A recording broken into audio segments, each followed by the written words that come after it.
سی راز میراج ਮੁਹੱਬਤਾਂ ਦਾ ਨਹੀਂ ਸੀ ਕਿਸੇ ਦੀ ਸਮਝ ਵਿੱਚ ਆਉਣ ਵਾਲਾ ਸੱਦਿਆ ਤਾਲਿਬ ਤੇ ਗਿਆ ਮਤਲੂਬ ਉਥੇ ਜਿਬਰਾਈਲ ਸੀ ਸੱਦ ਲੈ ਜਾਣ ਵਾਲਾ ਬਾਜ਼ੇ ਆਖਦੇ ਬਿਨ ਦਰਵਾਜ਼ਿਆਂ ਤੋਂ ਕਿਵੇਂ ਪਹੁੰਚਿਆ ਅਰਸ਼ ਤੇ ਜਾਣ ਵਾਲਾ ਅਬਰ ਅਕਲ ਨੂੰ ਇੱਥੇ ਦਖਲ ਕੀਏ ਜਾਣੇ ਜਾਣ वाला या ले जान वाला। ये मेरे रब का दावा है, अपने महबूब को सैर मैंने करवाई। अच्छा, सैर करवाई क्यों? तो कहा कि मैं अपने अजायब कुदरत की निशानियाँ अपने अब्द ख़ास को, अब्द मुनीब को, अब्द मुख्तार को, अब्द मुकर्रम को दिखाना चाहता हूँ। और फिर अल्लाह जल्ला शानहू ने अपने महबूब को इतनी निशानियाँ दिखाईं जिनका ताल्लुक़ देखने से भी था, जिनका ताल्लुक़ विजदान से भी था, महसूसात से भी था, सुनने से भी था।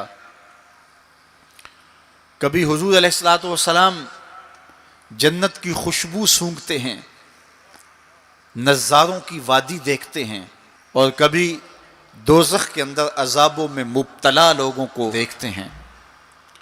और फिर अपनी उम्मत को बयान भी फरमाया ताकि वो उन आमाल बद से बच जाएं जो जहन्नम में ले जाने का सबब और ज़रिया है।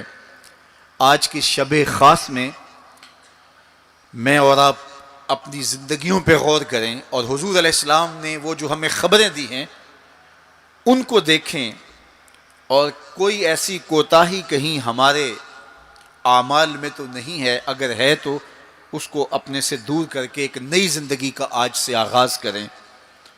हुजूर अलैहिस्सलातु वस्सलाम ने फरमाया कि मैंने कुछ लोगों को देखा कि पत्थरों से उनके सर कुचले जा रहे हैं, और पत्थरों से कुचलने की वजह से उन लोगों के सर कीमे की तरह हो जाते, कूट दिए जाते हैं पत्थरों से, लेकिन थोड़ी देर के बाद फिर सही हो जाते हैं, लेकिन फिर दोबारा उनके सर कुचले जाते। तो मैंने पूछा, जिब्रील ये कौन लोग हैं?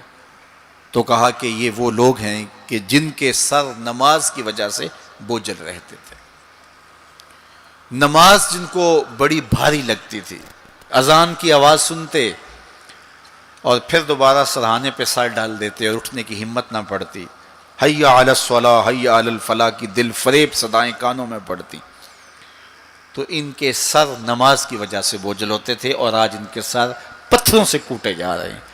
इस पूरे इज्तिमा में जो इस ग्राउंड के किनारों तक है और बाहर गली में भी इस लाउड स्पीकर के ज़रिए से बाज़ार में भी, सड़क पर भी आवाज़ें पहुंच रही होंगी।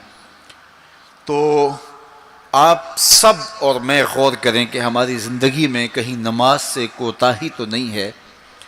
और ये भी सुन लीजिए कि ये मेराज का तोहफ़ा ख़ास है जो हुजूर लेकर आए हैं। इसीलिए अस्सलातो मेराजुल मोमिनीन कहा गया कि नमाज अहले ईमान के लिए मेराज है। हुजूर का मेराज तो ये कि दीदार इलाही किया और वहाँ तक पहुँचे जहाँ किसी का तसव्वुर भी नहीं पहुँच सकता।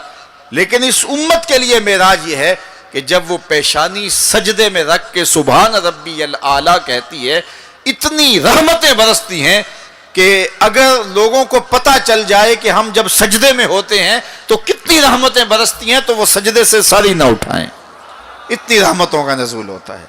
इसलिए इस उम्मत का मेराज ये है कि ये 5 गाना नमाज शियारे ज़िंदगी बना ले, कभी भी नमाज कज़ा ना होने दे, अपनी ज़िंदगी में नमाज़ों को इस तरह शामिल करे कि नमाज का वक्त आए तो बेचैनी हो कि नमाज की अदायगी हो, और एक नमाज के बाद दूसरी नमाज का इंतज़ार करने लग जाएं। हुजूर नमाज को आँखों की ठंडक करार दें। बिलाल हबशी को जब अजान के लिए कहते तो ये फरमाते, अरेहना या बिलाल, बिलाल उठो और हमारे सीने को राहत पहुंचा दो। तो नमाज से हुजूर के कल्ब को, हुजूर के सीने को राहत पहुंचती थी। मैं और आप जितने लोग यहाँ आए हैं और जिस हुजूम के साथ, जिस शौक के साथ, जिस वलवले के साथ और जिस मोहब्बत के साथ आए हैं, यकीनन आप और मैं हुजूर को राज़ी करने आए हैं, अपने रब को राज़ी करने आए हैं, आकाए दो आलम की रिज़ा के हुसूल के लिए हम आए हैं। तो हुजूर की रिज़ा के तालिब बन के आज के इस इज्तिमा में आने वालों, अगर तुम चाहते हो कि हुजूर हमसे राज़ी हो जाएं, तो अगर बदकिस्मती से कोई बेनमाजी है تو آج عزم کر کے جائے کہ آج کے بعد نماز نہیں چھوڑوں گا، اللہ کے رسول راضی ہو جائیں گے انشاءاللہ، چونکہ حضور نے نماز کو اپنی آنکھوں کی ٹھنڈک قرار دیا ہے، یہ حضور کے لیے راحت کا سبب تھا۔ تو 5 گانا نماز شعار زندگی رکھیں۔